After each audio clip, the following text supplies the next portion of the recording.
2018년도 평창 그 동계 패럴림픽 때요. 네. 장애인 아이스하키 네. 그때 우리 또 사고 쳤죠. 네. 동메달을 획득을 했고요. 네. 그리고 2022년도 네. 베이징 동계 패럴림픽 때는 감독으로 참여한 한민수 감독입니다. 야. 형님, 반갑습니다. 반갑습니다. 나와주셔서 감사합니다. 초대해서 고맙습니다. 그때 패럴림픽 때 캡틴이셨잖아요. 맞습니다. 예. 주장 타고. 네, 그냥 캡틴이었으면 좋았을 텐데 울보 울보 캡틴. 아, 오늘은 네. 편안하게 네. 준비해놨습니다. 아, 고맙습니다. 네. 아, 이거 제가 언제든지. 오늘 울 것 같아요. 또 우리 울보 캡틴님. 신앙 얘기하다 보면. 네. 네. 파라아이스 하키. 네. 굉장히 사실상 생소합니다. 네.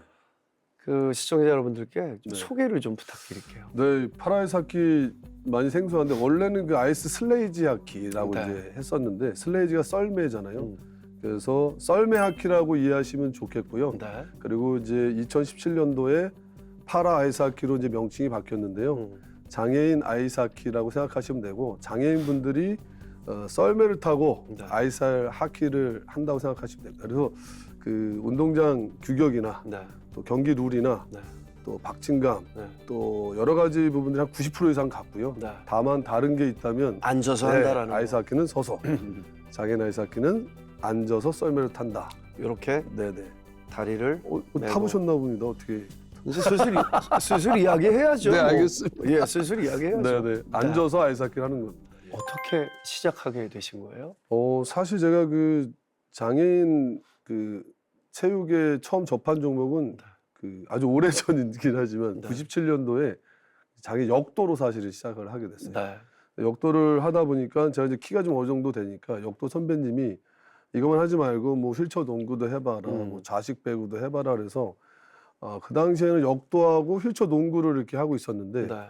그렇게 3년 동안 그렇게 운동을 하고 있었는데 2000년도 그때 이제 지금 돌아가셨는데 고 이성근 감독님이 장애인 아이스하키 팀을 창단하는데 네. 어떤 선수들이 적격할까 하다가 이제 단체 종목이다 보니까 네. 농구 선수 주축, 그다음에 역도 선수 주축으로 이제 발굴을 다니시다가 저를 보신 거죠. 아, 장애는 언제 생기신 거예요? 저는 그 2살 때 네. 이제 장애를 가졌다라는 걸 좀 알게 됐어요. 네. 뭐냐면 보통 이제 돌이 되면 걷는데 걷잖아요. 돌이 네. 되면. 그래서 제가 이남 3녀 중에 막내로 이제 태어났고 그 당시 이제 부모님은 농사를 지셨었는데 이제 돌이 됐으니까 걷겠구나 했는데 제가 이렇게 일어 세우면 또 주저앉고 아하. 주저앉고 하니까 얘는 남자아이라 음. 좀 늦나 보다 이제 생각을 하시고 네. 또 이제 집안이 밭에 바쁘시니까. 농사 짓는데 신경을 바쁘시니까. 쓰시다 보니까 신경을 덜 썼었던 거죠. 그러다가 돌이 지나고 6개월이 지났는데도 얘가 이러면 일어세우면 또 주저앉고 하니까 좀 뭔가 이상이 있나 보다 해서 병원을 갔죠. 네. 그랬더니 이제 류마티스 관절염이라는 병명을 무릎에 이제 류마티스 관절염이라는 병명을 알게 됐고 네. 뭐 그 당시에 부모님 말씀으로는 치료비 한 500만 원이 있어야 된다. 근데 이제 그 당시에? 네. 근데 이제 뭐 그런 돈도 없고 막 그래서 어떻게 보면은 근데 고치기는 해야 되고 그래서 굉장히 고심하시다가 의학의 힘을 빌리기보다는 그 당시에 무속신앙. 네, 그래서 우리 구슬 한번 하자. 옛날 어르신들 예, 사실 예, 많이 예, 그러셨죠. 예. 네. 근데 또 주위 동네에 또 무당이 있었어요. 거기 이제 땅을 팔아갖고 또 구슬했는데 네. 이제 뭐 어디 서쪽에 가서 또 침을 맞아라 그랬는데 또 이제 돌파리를 또 만난 거죠. 또 네 번째 발가락 신경을 건들면서 또 무릎에 또 더 안 좋아지고. 침 맞고 더 안 좋아진 네, 케이스가 네, 네. 됐네요. 그래도 또 부모님 포기하지 않으시고 이제 계속 다른 용하다는 이제 한의원 침쟁이들 만나서 네. 했는데 결국 이제 못 고쳤죠. 음. 근데 이제 7살쯤 돼서 도저히 이제 제가 이제 집에서는 기어 다녔죠. 네. 휠체어도 없고 그래 기어 다녔고 7살 때까지요. 네. 네. 그리고 이제 뭐 치료받으러 가면은 아버지 등에 업히거나 어머님 등에 업혀서 이동하고 걷지를 못했으니까요. 네. 그렇게 생활했는데 이제 할아버지께서 이러면 안 되겠다 싶어서 이제 크러치 이제 목발이라고 하죠. 네. 지금은 좀 이쁘게 좀 나왔지만 네. 그때는 이제 각기목 부러뜨려서 이렇게 투박하지만 만들어 주셨어요. 할아버지께서. 네. 네. 그게 제가 부모의 도움 없이 처음으로 걸은 게 그때였었어요. 아이고. 7살 때요. 예. 7살 때. 네. 그때 장애를 인정하신 거네요. 솔직히 뭐 그때도 장애인이라는 생각을 못했던 게요. 제가 좀 그 장애를 갖고 있었지만 그 목발을 짚고 엄청 개구지게 좀 보냈던 것 같아요. 할 거 다 네, 하셨어요. 그래서 뭐 오징어 게임부터 시작해서 온 동네를 돌아다니면서 뭐 과일 그 당시에 과일도 뭐 이렇게 서리도 좀 하고 네. 뭐 땅콩도 좀 서리하고 네. 그래서 막 친구들하고 막 또 개구지게 놀고 불장난하다 막 불도 막 내고 네. 그 막 도망가고 막 이제 그런 어떤 좀 오줌도 많이 싸셨겠네요. 네, 불장난 필요했으면. 불장난하면 다음날 오줌 싸고. 장꾸였네요, 장난꾸러기. 네. 이 목발을 짚고 일도 하고 운동도 하고 지내셨는데 네. 그렇다면 어떻게 갑자기 다리를 한쪽 다리를 네. 절단하게 되신 거예요? 제가 25살 때 직장 생활을 하는데 너무 이제 오디오 회사 다닐 때요. 네. 졸려가지고 이제 화장실을 딱 갔는데 그날따라 이제 그 화장실 타일이거든요. 네. 미끄러운 타일로 돼 있는데 그랬다 이제 아주머니가 청소하시라고 물걸레질을 하신 거예요. 엄청 미끄럽죠, 그럼. 저는 아무 생각 없이 그냥 졸려서 들어갔다가 잠 깨러 들어갔다가 그냥 미끄러서 그냥 무릎을 찍었죠. 아이고야. 근데 그게 사실 살은 무릎에 거의 살이 없었어요. 네. 그래서 그냥 바닥을 찍으니까 청바지가 빵꾸가 나면서 무릎에 구멍이 이렇게 500원짜리 그만큼 상처가 났더라고요. 피가 막 철철철 흐르고 너무 아파가지고 그 전에 넘어졌던 것보다 더 심하게 넘어져서 그냥 주저앉았어요. 5분 동안 통증이 사라지기를 기다리면서 다리를 보면서 좀 자괴감도 좀 갖고 막 해서 통증이 사라질 때쯤 빨리 가서 치료를 해야 되겠다. 이제 병원을 갔더니 이거 생각보다 심각하게 이게 만성 골수염이라고 안에 그 고름이 굳어서 이렇게 찰고무처럼 돼 있더라고요. 그래서 이거를 긁어내기보다 다리 절단을 이렇게 권유를 받았었어요. 볼품없는 다리지만 네. 이 다리로 제가 친구들하고 축구, 배구도 하고 뛰어다니고 이 육교도 막 날아다닐 정도로 막 날라차기도 하고 막 대청봉도 올라가고 목발 짚고 다 했는데 이걸 자른다고? 저는 못 자르겠더라고요. 네. 그래서 도려내달라 그랬어요. 아하. 그래서 여기 그 무릎에 생긴 그 거기를 그 핸드 그라인더라는 그 의료용 그 드릴. 네, 드릴로 네. 긁어냈어요. 그리고서 이제 집에 와서 상처가 아물기만 바랬죠. 근데 일주일이 지나도 상처가 아물지 않고 한 달이 지나도 아물지가 않는 거예요. 네. 그래서 제가 샤워할 때마다 비닐봉다리로 이렇게 둘둘 감은 채 이제 샤워를 하고 되게 불편하게 삶을 살게 됐었죠. 네. 근데 이제 그게 그 다리를 갖고 이제 1년, 2년, 3년, 4년까지 갔었어요. 네. 네. 그 다리를 갖고 이제 결혼을 하고 첫 애가 4개월 됐을 때 네. 무릎에서 시작된 그 골수염이 결국은 전이가 됐어요. 허벅지로. 더 올라갔네. 네. 그래서 도저히 안 되겠다 싶어서 이제 그 경기도에 있는 작은 병원을 갔어요. 수소문해서. 네. 갔더니 이제 딱 첫 마디가 자르실래요? 죽으실래요? 하더라고요. 그래갖고 그 정도로 네. 심하게 네. 이제 된 상태가 된 네. 거네요. 그래서 그럼 집사람이랑 아이가 어리니까 바르다 주고 다음날 와서 제가 수술하겠다 했더니 안 된다고 돌아가서 오늘 정도로? 죽을 수도 있다고. 네. 이 균이 폐로 들어가면 폐혈증이 돼서 죽을 수 있다는 네. 거예요. 그래서 어쩔 수 없이 수술을 했는데 다리를 안 잘랐죠. 도려냈어요. 이렇게 또? 못 자르겠었어요. 아이고. 네, 그래서 도려내고 정말 한 달 동안 지옥 같은 삶을 살았죠. 그 이유가 이 도려낸 부위가 너무 크다 보니까 이 정사각형의 거즈가 한 박스에 200장이 들어가 있는데 네, 네. 한 박스를 여기다 다 이렇게 아. 박아놓고 압박붕대로 감아놓고 그 2개의 투명 파이프를 빼서 거기서 이제 안 좋은 피나 뭐 고름 이런 같은 거 균들을 빼내고. 고름 빼내는. 그리고 다음날 아침이 되면 그 200장을 팍 인정사정 없이 걷어내고 소독약을 붓고 드레싱을 하면 제가 그거 걷어낼 때 이렇게 붙잖아요. 네, 그거 인정사정 없이 다 뛰죠. 너무 근데 아픈데. 저는 비명 지르고 그리고 이제 저는 이제 살이 아물기를 기다리고 2주, 3주, 이제 4주 딱 됐을 때 이제 빨리 사회에 다시 돌아가서 직장 생활을 해야 된다는 생각밖에 없었거든요. 그 이유가 그 아기가 4개월이고 그리고 또 제가 가장이니까 돈 벌어야 되잖아요. 그래서 그거 생각하고 이제 4주 때 이제 딱 진료를 받는데 이 다리가 이제 저 태어나도 되죠? 그랬더니 다리가 좀 이상하다. 눌렀더니 피고름이 나오더라고요. 그래서 아직 안 되겠다. 그러시면서 다리를 자르자 이렇게 또 결국은. 네, 그래서 제가 다리 진작 잘랐으면 한 달 고생도 안 했을 건데 그래도 뭐 저에게는 그렇게 소중한 다리였었죠. 네, 그리고 이제 1년 그리고 나서 이제 절단을 하고 이렇게 의족을 끼고 잘 생활하고 있습니다. 다리를 네. 잘라냈을 때 어떤 기분이 뭐 들어요? 잔인한 질문일 수도 네. 있지만.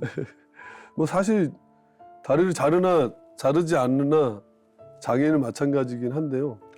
사실 그때 잠깐 좀 고통스러운 순간을 보면 다리를 절단하고 하루는 그냥 잠만 재우더라고요. 그리고 그 다음 날 이제 그 진통제를 조금씩 줄이면서 이제 자다가 깨보면 이제 어머님이 와 계시고 그럼 이제 제가 막 내 다리 내놓으라고 막 이렇게 뭐 저도 모르게 이제 잠인지 꿈인지 뭐 이렇게 잠꼬대처럼 하고 또 자다가 눈 딱 뜨면 또 장모님이 오시면 또 뭐 다리 아프다 그러고 막 이제 그렇게 하다가 이제 3일째 되니까 이제 정신 좀 차려서 이제 진통제를 3시간씩 맞았는데요.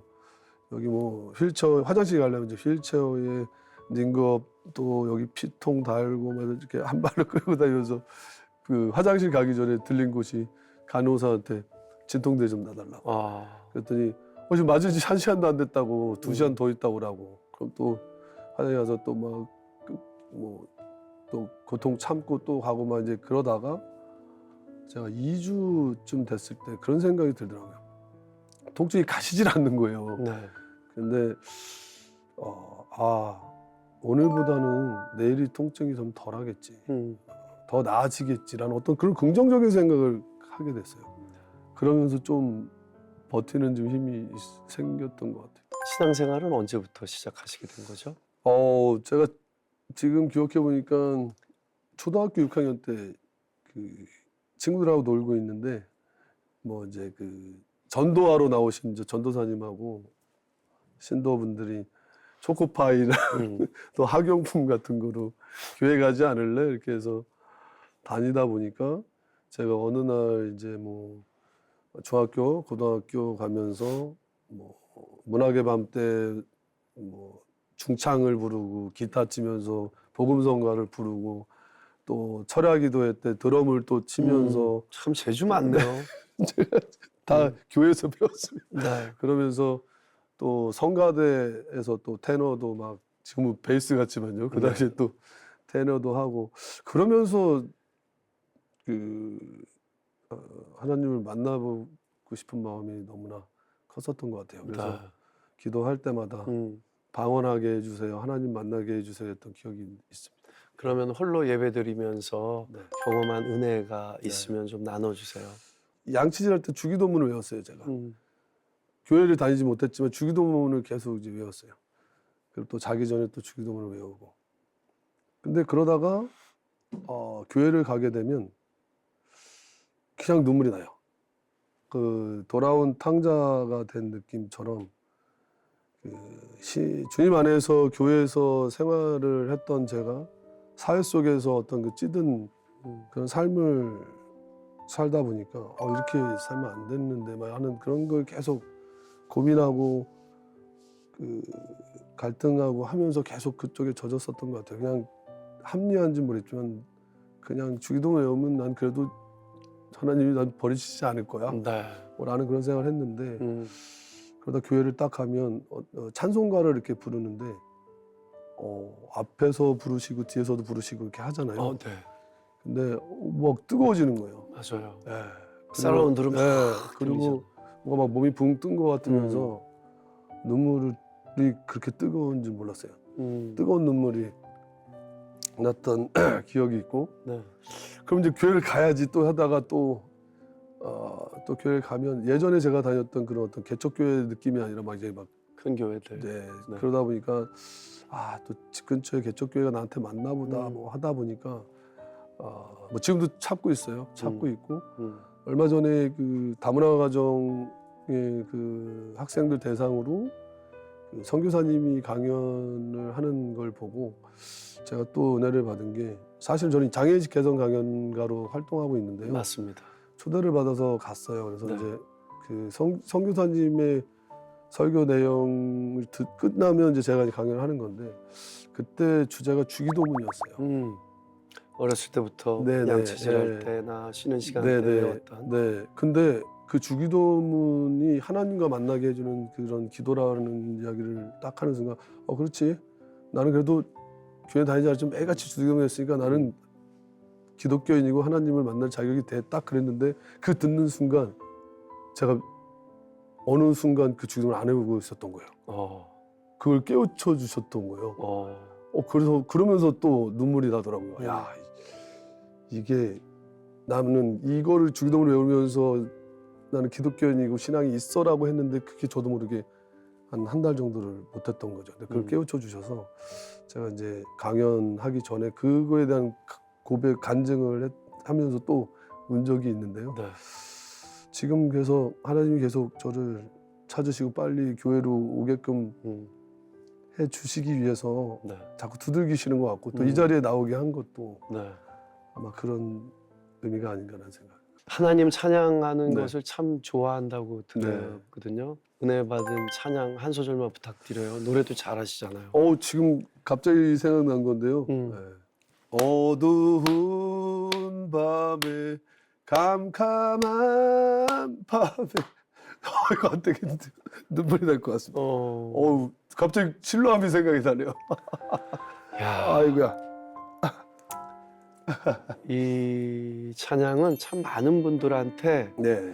똑같은 가사임에도 다른 느낌을 많이 주는 것 같아요.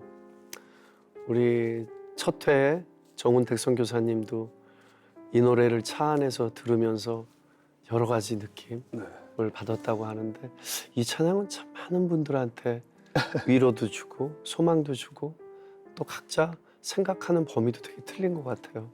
지금 왜 찬양을 하시면서 눈물이 이렇게 핑 도셨어요? 너무 그 세상에 찌드는 삶을 산 것 같아요. 감독님 그렇지 않습니다. 제가 감독님 다큐멘터리를 통해서 알게 되고 지금까지 선수에서 감독으로 또 감독이 끝내서 계속해서 지도자로서 공부하시고 도전을 계속하고 있는 감독님이신데 너무 겸손하십니다, 감독님. 감독님, 네. 약간 이게 무리한 부탁일 수도 있는데 네. 사실 다리가 불편한 네. 친구들 많지 않습니까? 네. 네. 감독님 이쪽 다리 한번 보여주실 수 있으세요? 그럼요. 저는 이 다리를 드러낼 때 더 당당해지는 것 같습니다. 멋지지 않습니까? 감독님 이렇게 네. 무대에 서셨죠? 네, 맞습니다. 예. 또 형님이 기회를 주셨잖아요. 그때 네. 모두가 긴 바지를 입었는데 네. 반바지 입고 당당하게 네. 무대를 걸으셨어요. 네. 저는 그 무대가 감독님이 걷는다라는 의미보다 누군가에게 희망을 주고 싶다 네. 하는 거를 정말 많이 느꼈거든요. 맞습니다. 영상 잘 보셨나요? 여러분이 눌러주시는 구독과 좋아요는 CTS 영상 선교에 힘이 됩니다.